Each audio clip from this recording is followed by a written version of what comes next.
So now अब मैं आपको बताता हूँ सीए फाउंडेशन स्टूडेंट्स आपके जो लिए बहुत इंपॉर्टेंट आईसीएआई ने अमेंडमेंट्स करा है। तो फाउंडेशन स्टूडेंट्स आपके लिए जो न्यू सिलेबस है 2023 के अंदर मैं आपको इस पर्टिकुलर वीडियो में कवर करके दे रहा हूँ। मैं इस पर्टिकुलर वीडियो के अंदर फाउंडेशन स्टूडेंट्स के लिए 4 पार्ट्स में मैं आपको डिस्कशन करके दूंगा इस वीडियो का। तो मेरा जो वीडियो का डिस्कशन रहेगा वो सीए फाउंडेशन स्टूडेंट्स के लिए 4 पार्ट में डिवाइड करा है। That is first one is the number of attempts, second one is the syllabus क्या रहने वाला है, third one is the passing criteria क्या रहने वाला है, and the fourth one is eligibility. So my CA foundation students, मैं आपसे हम्बल रिक्वेस्ट करता हूं, पहले मैं डिस्कशन करने से पहले बताता हूं कि प्लीज़ अगर आप मेरे चैनल पर फर्स्ट टाइम आए हो तो प्लीज़ चैनल को जरूर सब्सक्राइब करना। और अगर आप फर्स्ट टाइम मेरे चैनल को देख रहे हैं तो अगर वीडियो पसंद आए तो लाइक करके ठोक देना, और जितना ज़्यादा हो सके अपने जो भी ग्रुप्स हैं आपका उसके अंदर शेयर करना, ताकि जितने भी सीए फाउंडेशन स्टूडेंट हैं उनका एक हेल्प हो जाए। राइट स्टूडेंट्स, तो माय सीए फाउंडेशन स्टूडेंट, पहला जो मेरा क्वेश्चन है वो है that is number of attempt. आपके जो फाउंडेशन जो सिलेबस है फाउंडेशन का, उसमें जो नंबर ऑफ अटेम्प्ट है उसके अंदर सबसे पहले आईसीएआई ने क्या कहा है कि अब नई स्कीम में जो भी आपका फाउंडेशन स्टूडेंट्स अपीयर होगा तो उसको सिर्फ और सिर्फ 3 अटेम्प्ट दिए जाएंगे। My dear all C foundation students, क्या बोला मैंने? ओनली 3 अटेम्प्ट ही आपको दिए जाएंगे फाउंडेशन स्टूडेंट, जो कि नया सिलेबस 2023 के अंदर आएगा। तो अब आपको 3 अटेम्प्ट दिए जा रहे हैं मैक्स टू मैक्स, इसके अलावा आपको 3 अटेम्प्ट से ज़्यादा नहीं दिए जाएंगे। ये था मेरा पहला वाला पार्ट, तो मैं इसको काट देता हूँ। ठीक है, number of attempt over.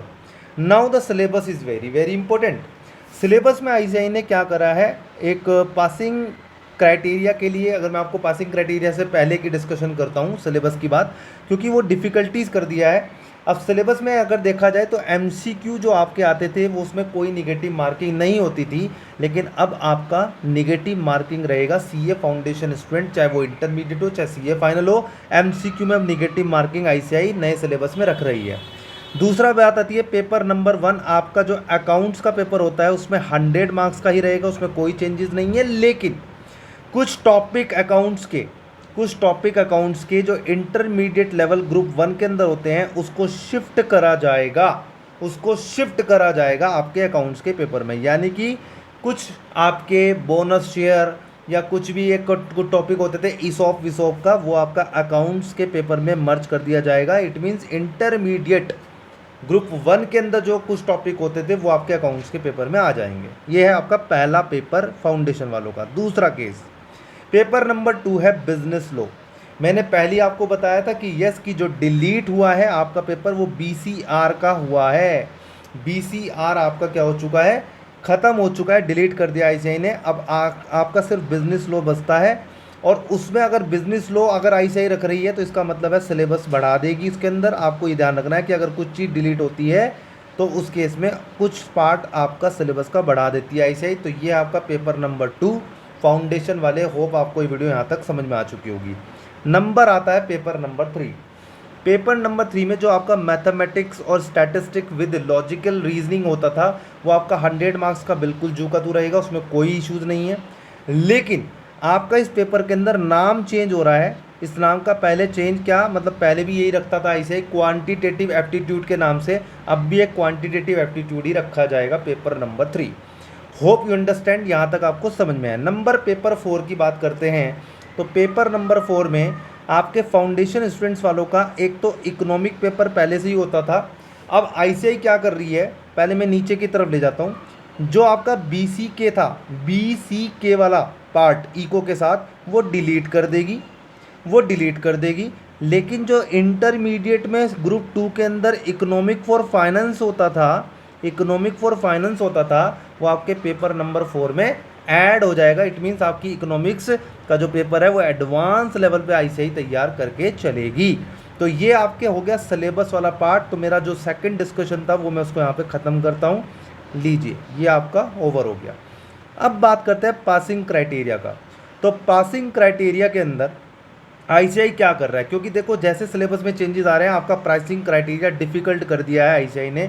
Foundation students वालों के लिए बहुत डिफिकल्टीज हो जाएगी अब। क्यों? क्योंकि पासिंग क्राइटेरिया की अगर मैं बात करता हूं तो आपका अर्लियर क्या होता था, 40% ईच प्लस एग्रीगेट 50% लाना पड़ता था। यानी कि आपने अगर हर पेपर में 40 नंबर अगर आप लाते थे और 50% आपका एग्रीगेट हो जाता था, तो ऐसे केस में आईसीआई आपको पास करता था। लेकिन अब आईसीआई कह रहा है कि भैया नए सिलेबस में 50% इन ईच पेपर, यानी कि आपको हर पेपर में 50% नंबर लाने पड़ेंगे, तभी जा कर के आप पास कर पाओगे, क्वालिफाई कर पाओगे अपना सीए फाउंडेशन का लेवल। भैया ये तो डिफ़िकल्टीज़ है, ये बहुत ज़्यादा डिफ़िकल्टीज़ होने वाला है आपके फाउंडेशन स्टूडेंट्स का passing criteria. Hope you understand my dear all CA foundation students. Crystal clear हो चुका है आपको ये मेरा हो गया तीसरा टॉपिक, यानी कि मैं इसको भी काट देता हूँ। माया अब आ जाता है हमारे पास एलिजिबिलिटी वाला टॉपिक, दैट इज़ फोर्थ वाला पार्ट। अब एलिजिबिलिटी के अंदर देखिए ज़रा, एलिजिबिलिटी के अंदर इन्होंने क्या डाला है। एलिजिबिलिटी में कहते हैं कि क्लास 12th का एग्ज़ाम पास करने के बाद, यानी कि जब आपका क्लास 12th का एग्ज़ाम पास हो जाएगा तो उसके 4 महीने तक आपको क्या करना पड़ेगा, अपना स्टडी पीरियड लगाना पड़ेगा फाउंडेशन के लिए। फाउंडेशन वाले पहले 4 महीने के लिए अपना पूरा पीरियड निकालेंगे, उसके बाद वो एग्ज़ाम में फाउंडेशन के लिए अपीयर किए जा सकते हैं, उनको फाउंडेशन के एग्ज़ाम्स के लिए बिठाया जा सकता है।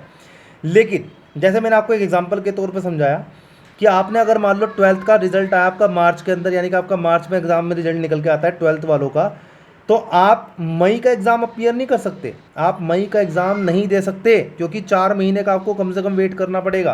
तो कम से कम 4 महीने का वेट करें, तब जा कर के ये बात पता चलेगी आपको।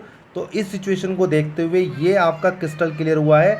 तो ये चारों टॉपिक मैंने आपके सामने डिस्कस कर दिया, फाउंडेशन वालों आपको क्रिस्टल क्लियर हो गया होगा। अब आपको कुछ भी देखने की ज़रूरत कहीं नहीं है, फालतू में चक्कर में मत पड़ना, अपने एग्ज़ाम्स की तैयारी करो। जो आपका नवंबर और दिसंबर का एग्जामिनेशन है उसके लिए आप प्रिपरेशन करना शुरू कर दें। तो माय डियर ऑल स्टूडेंट्स, मैंने चारों टॉपिक आपके सामने डिस्कस कर दिए हैं, होप यू अंडरस्टैंड।